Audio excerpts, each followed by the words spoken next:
പിന്നെ അപ്പോഴത്തെ ദേഷ്യത്തിൽ ഞാനങ്ങനെ പറഞ്ഞെങ്കിലും ആലോചിച്ച് നോക്കിയപ്പോ അവള് പറഞ്ഞാലും കാര്യമുണ്ടെന്ന് തോന്നുന്നു.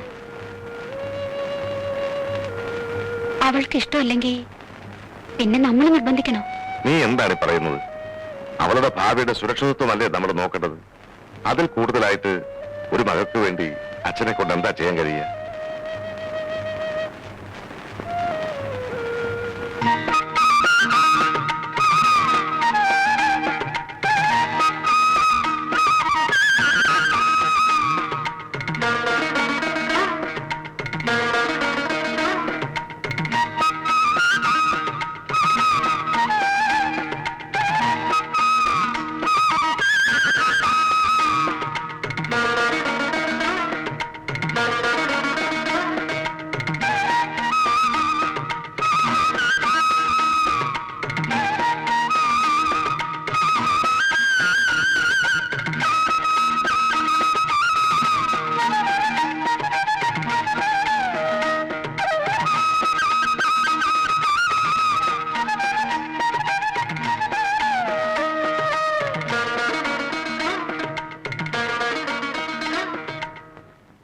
കണ്ണിന് ചുറ്റുമുള്ള കറുപ്പ് എങ്ങനെ മാറ്റാം?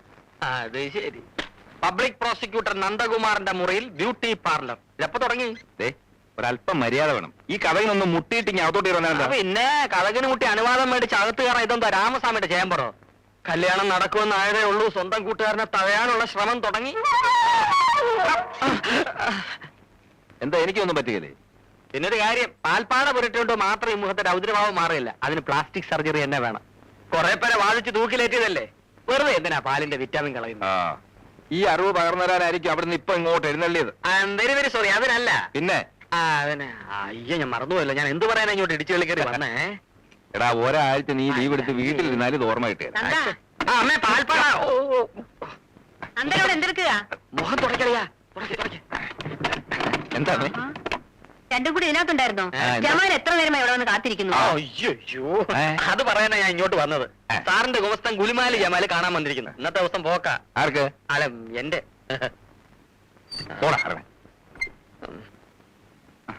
കേസ് കെട്ടൊക്കെ നേരത്തെ കൊണ്ട് തരണമെന്ന് ഞാൻ പറഞ്ഞല്ലോ. നേരത്തെ തന്നെ ഇറങ്ങിയതാണ് സാറേ. അപ്പോഴാണ് സെക്കൻഡ് വൈഫിന്റെ ബാപ്പാക്ക് കോളറാന്നും പറഞ്ഞ് അവൾ അളാപ്പ് വന്നത്.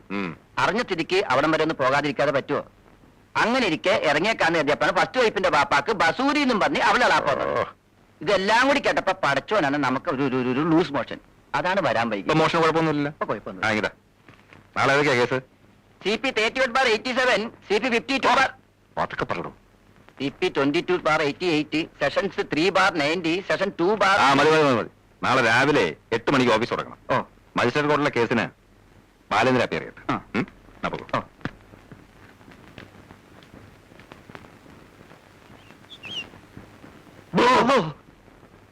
താൻ പബ്ലിക് പ്രോസിക്യൂട്ടർ നന്ദകുമാറിന്റെ ഗുമസ്തനായിരിക്കാം, പക്ഷെ അങ്ങേര് മാത്രം താമസിക്കുന്ന വീടല്ല ഇത്.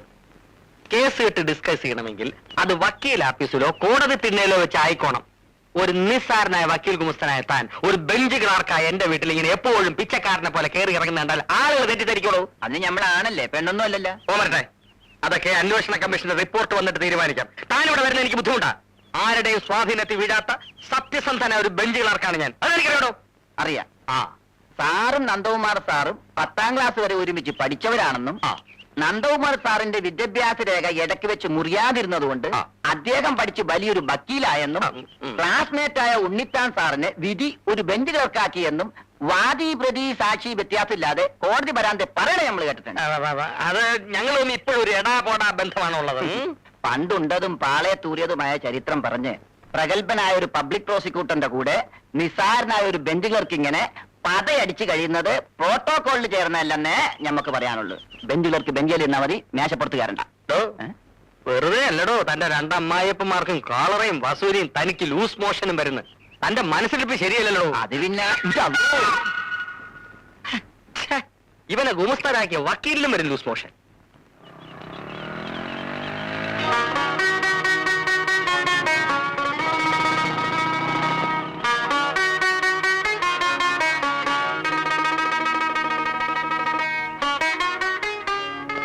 എന്തിനാ അത്യാവശ്യമായിട്ട് കാണണമെന്ന് പറഞ്ഞത്? അച്ഛനവർക്ക് വാക്ക് കൊടുത്തു. എന്നിട്ടും ഭാനുവേട്ടൻ ഇങ്ങനെ ഇൻഡിഫറന്റ് ആയിട്ട് നിൽക്കുന്ന എനിക്ക് മനസ്സിലാവാത്തത്. ഞാൻ എന്ത് ചെയ്യണമെന്ന് നീ പറയുന്നത്? ആ വക്കീലിന്റെ പ്രപ്പോസൽ എങ്ങനെയെങ്കിലും ഒന്ന് മുടക്കണം. ബാലോട്ടിനെ കൊണ്ട് പറ്റുമോ? ഭാനുവേട്ടനെ കൊണ്ട് പറ്റുമോ എന്ന് ചോദിച്ചാൽ എനിക്കിന്ന് കല്യാണം മുടക്കല പണി. എടുത്തു ചാടി ഒരു ഡിസിഷൻ എടുക്കാതെ നല്ലതുപോലെ ഒന്ന് ആലോചിച്ചിട്ട് പോരെ. ആലോചിക്കാനൊന്നുമില്ല. അച്ഛനും അമ്മയും ആഗ്രഹിക്കുന്ന പോലെ എന്നെ അയാളുടെ തലയെ കെട്ടിവെക്കണമെന്നാണോ ബാലുവേട്ടന്റെ ആഗ്രഹം? ഈ ലൈഫ് എന്ന് പറയുന്നത് നമ്മൾ കൂട്ടുകാരോടൊപ്പം മരത്തണലിൽ ഇരുന്ന് സ്വപ്നം കാണുന്ന പോലെ സിമ്പിൾ അല്ല. ഭാവനയിൽ കെട്ടിപ്പടുക്കുന്ന ജീവിതത്തിൽ നമുക്ക് ആരെ വേണമെങ്കിലും സ്നേഹിക്കാം, വിവാഹം കഴിക്കാം, ആരും നിയന്ത്രിക്കാൻ വരില്ല. പക്ഷെ പ്രാക്ടിക്കൽ ലൈഫിൽ നമ്മൾ ചില നിയന്ത്രണങ്ങൾക്ക് കീഴടങ്ങിയേ പറ്റൂ. മാത്രമല്ല അത്രയ്ക്ക് നെഗ്ലക്ട് ചെയ്യേണ്ട ഒരു പ്രപ്പോസലാണെന്ന് എനിക്ക് തോന്നുന്നില്ല. അഡ്വക്കേറ്റ് നന്ദകുമാറിനെ കുറിച്ച് ഞാൻ അന്വേഷിച്ചു. എല്ലാവർക്കും നല്ലതേ പറയാനുള്ളൂ. അയാളെ കുറിച്ചുള്ള ബാനുവേട്ടന്റെ ഒപ്പീനിയൻ അറിയാനല്ല ഞാൻ വിളിപ്പിച്ചത്. എന്തറിയാനാ വിളിപ്പിച്ചത്? കുന്തം അറിയാൻ. ഛെ, അതല്ല ഞാൻ. മതി മതി, എല്ലാവരുടെ സ്നേഹം എനിക്കിപ്പോ മനസ്സിലായി. ഛെ, ഞാൻ പറയുന്നത് കേക്ക്. എനിക്കൊന്നും കേൾക്കണ്ട.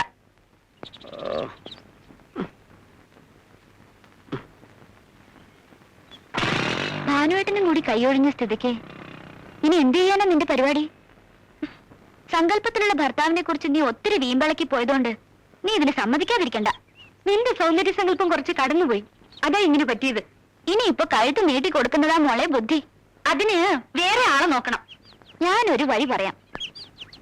എന്റെ വീട്ടിനടുത്തുള്ള ഒരു കുട്ടിക്ക് ഇങ്ങനെ ഒരു സന്ദർഭം വന്നപ്പോ ചെയ്തൊരു വിദ്യയുണ്ട്. അങ്ങനെ ചെയ്താലോ? അതെന്താ? കല്യാണ നിശ്ചയം കഴിഞ്ഞതിന്റെ അടുത്ത ദിവസം രാവിലെ അവൾ സധൈര്യം ഭാവി വരന്റെ വീട്ടിലേക്ക് കയറി ചെല്ലുന്നു. നടന്നതും നടക്കാത്തതുമായ പല കഥകൾ തട്ടിവിടുന്നു. ഭാവി വരൻ ഫ്ലാറ്റ്. പിന്നീട് അവള് സന്യസിക്കാൻ പോയെന്ന് നാട്ടുകാർ പറയുന്നത് കേട്ടത്. ഐഡിയ.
അഡ്വക്കേറ്റ് നന്ദകുമാർ അറിയുന്നതിന്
മിസ്റ്റർ നന്ദകുമാർ,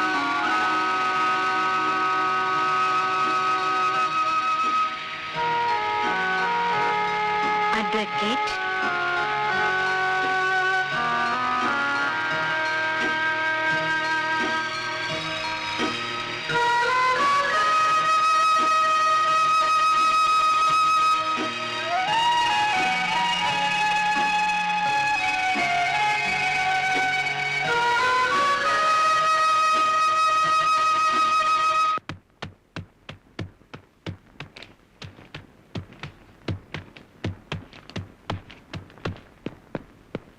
എന്താ വാണം പോലെ പോകാതെ നിക്ക്. നീ എപ്പോ ഫ്രീ ആവും? കോടതി പരിസരത്ത് വെച്ച് അമിത സ്വാതന്ത്ര്യം കാണിക്കരുത് എന്നോട് ഞാൻ പലതവണ പറഞ്ഞിട്ടുണ്ട്. നീ ഒരു വെറും bench clerk. I am the public prosecutor. Sorry, ഞാൻ മറന്നുപോയി. ഞാൻ ഇനി ആവർത്തിക്കത്തില്ല. ഞാൻ ചോദിച്ച ചോദ്യത്തിന് ഉത്തരം കിട്ടില്ല. നീ എപ്പോ ഫ്രീ ആവും? സോറി സാർ, എപ്പോ ഫ്രീ ആവും? 2 ദിവസം കഴിയും. ഒരു അർജന്റ് മാറ്റർ പറയാനാ വന്നത്. പറയൂ. സാരമല്ല, ഞാൻ 4 ദിവസം കഴിഞ്ഞ് ഫ്രീ ആവും. അപ്പൊ ഞാൻ പറയാം. എടാ തമാശ വിളമ്പാതെ കാര്യം എന്ന് വെച്ചാ പറ. നിന്റെ ഗുമസ്തൻ, സോറി സാറിന്റെ ഗുമസ്തൻ ഗുലുമാലി ജമാലിന്റെ മേളിൽ ഒരു കണ്ണുണ്ടായിരിക്കും നല്ലതാണ്. സാറിന്റെ കേസ് അവൻ മറിച്ച് വിൽക്കുന്നുണ്ട്. എന്റെ പ്രൊഫഷണൽ ഡീറ്റെയിൽസ് ഒന്നും തൽക്കാലം ഇടപെടണ്ട. അത് ഞാൻ തന്നെ നോക്കിക്കോളാം. ഓക്കെ? സോറി, ആമ്പിള്ളേര് Idiot. ഗുലുമാല എന്നെ വിളിക്കുന്നു. താനല്ലോ തോന്നുന്നു.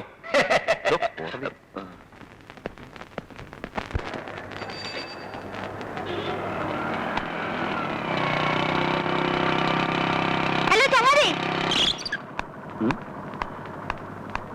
എന്താ കണ്ണണ്ടൂടെ? എന്താ ഇവിടെ കൊണ്ട് നിർത്തിയിരിക്കുന്നത്? പിന്നെ ഈ മരത്തിന്റെ മുകളിൽ കയറിയിരിക്കണോ?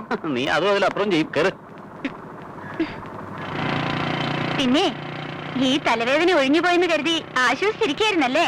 അതിന് നീ ഒരു തലവേദനയാണെന്ന് എനിക്ക് ഇന്നേ വരെ തോന്നിയിട്ടില്ലല്ലോ. വക്കീലിനെ ഒഴിവാക്കാൻ ഭാനുവേട്ടനായിരുന്നല്ലോ പ്രയാസം. ആരുടെ സഹായം കൂടാതെ ആ പദ്ധതി ഞാൻ തന്നെ നിറവേറ്റി. എങ്ങനെ? എന്റെ സ്വഭാവ വിശേഷങ്ങൾ വിശദമാക്കിക്കൊണ്ട് ഒരു കത്തങ്ങ് കാച്ചി. അത് മിക്കവാറും ഇന്ന് എന്നെ വക്കീലിന്റെ കൈ കിട്ടും. അതോടെ ആതിര നന്ദകുമാർ കല്യാണ നിശ്ചയം സൂചിച്ചില്ലേ? നന്നായിട്ട് സുഖിച്ചു.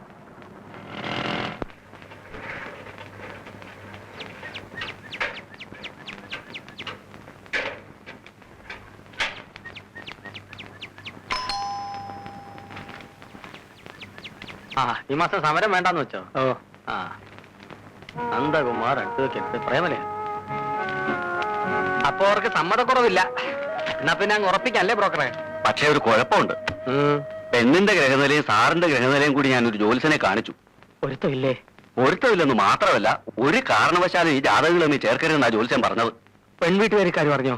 അവരോട് ഞാൻ പറഞ്ഞിട്ടില്ല. എന്റെ ദൈവമേ, 2 വർഷമായിട്ട് രാപകലില്ലാതെ അലഞ്ഞതിന്റെ ഫലമായിട്ട് ഒത്തുവന്ന ഒരു ബന്ധമായത്. അത് പിന്നെ എന്നോട് പറയണം. വണ്ടിക്കൂലിയായിട്ട് തന്നെ നല്ലൊരു തുക സാർ എനിക്ക് തന്നിട്ടില്ലേ? നന്ദന്റെ കല്യാണം നടത്തുന്നതിന് മുമ്പ് ഞാൻ എന്റെ കല്യാണം നടത്തുമെന്ന് വീമ്പിളക്കുകയും ചെയ്തു. ഇനിയിപ്പോ എന്താ? അതിരിക്കട്ടെ, സാറിന് ജാതകത്തിൽ വിശ്വാസമുണ്ടോ? കഴിഞ്ഞ ജന്മത്തിലുണ്ടായിരുന്നു, ഈ ജന്മത്തിൽ വിശ്വാസമില്ല. പിന്നെ പേടിക്കാനും തിരിക്കുന്നു. നമുക്ക് അങ്ങ് നടത്താം. അതെങ്ങനെ നടത്തുകേ? പെൺവീട്ടുകാർ സമ്മതിക്കണ്ടേ? നമ്മൾ ഒരു ചെറിയ കളി കളിച്ചാൽ മതി, അവർ സമ്മതിക്കും. എന്ത് കളി? പന്ത് കളിയോ? പെണ്ണിന്റെ ജാതകവുമായി പൊരുത്തപ്പെടുന്ന വിധത്തിൽ സാറിന്റെ ജാതകം ഒന്ന് മാറ്റി എഴുതുന്നു. എന്നാ പിന്നെ സമയം കളയണ്ട, വേഗം അത് ചെയ്യും. ആ ജാതകം ഇങ്ങനത്തെ. ജാതകോ? അതിന് എവിടത്തും തപ്പും. ഗ്രഹനില കുറിച്ചെടുത്തിട്ട് ഞാനത് ഇവിടെ എവിടെയോ വെച്ചു. അല്ല, നിശ്ചയമില്ലെങ്കിൽ വേണ്ട, ഒരു ഉദ്ദേശം വെച്ച് എഴുതാം. നാളെന്താ പറഞ്ഞേ? മറന്നുപോയി. എന്നാ ആവിട്ടം വെച്ച് തട്ടാം. ആവിട്ടം തവിട്ടിലും നേടുമെന്നാണല്ലോ. എന്നാ വേഗം തട്ട്, സമയം കളയണ്ട.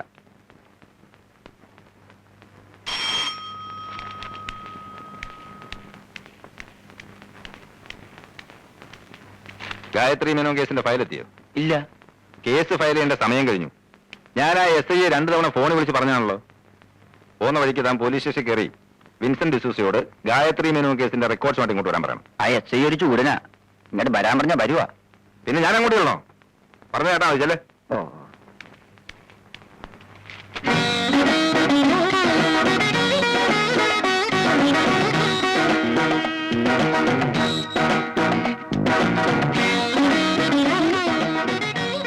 അയ്യോ, ചേച്ചിക്ക് എന്ത് പറ്റി? ഇളകിയോ? അച്ഛൻ ഓഫീസിൽ നിന്ന് വന്നപ്പോലും പറഞ്ഞോടി? ഇല്ല. അപ്പൊ വൈകിട്ട് കിട്ടി കാണത്തേ ഉള്ളൂ. അതിന്റെ ആഫ്റ്റർ എഫക്റ്റിംഗ് എത്ര സമയമാണെന്നേ ഉള്ളൂ. കാര്യം മനസ്സിലായി. വക്കീലായിട്ടുള്ള കല്യാണ നിശ്ചയം അടുക്കാറായില്ലേ? അതിന്റെ ആ ഇളക്കം. എടി മണ്ടി, ഇങ്ങ് വാ. അച്ഛനും അമ്മയും നീയൊക്കെ വിഡ്ഢികളായിപ്പോയല്ലോടി. വക്കീലിന്റെ കല്യാണ പ്രശ്നത്തിൽ എനിക്കിപ്പോ സന്തോഷ. കാരണം എന്താണെന്നറിയോ? പറയാതെ ഞാനെങ്ങനെ അറിയുമ്പോ ഈ കവടി എടുത്തി നോക്ക്. പിന്നെ